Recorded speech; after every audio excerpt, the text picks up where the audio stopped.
పెద్ద సున్నా చదవాలిరా చదవాలిరా ఎన్ని ఆటంకాలొచ్చినా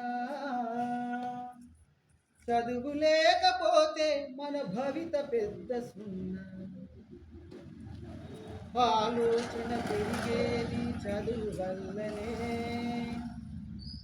ఆలోచన పెరిగేది చదువు వల్లనే వివేచన కలిగేది చదువు వల్లనే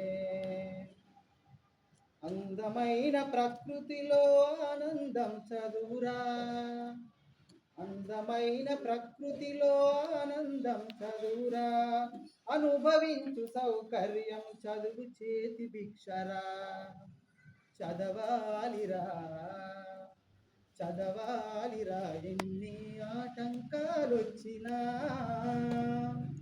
చదువు లేకపోతే మన భవిత పెద్ద సున్నా. దట్స్ వై ఏం చేయాలి? స్టడీ.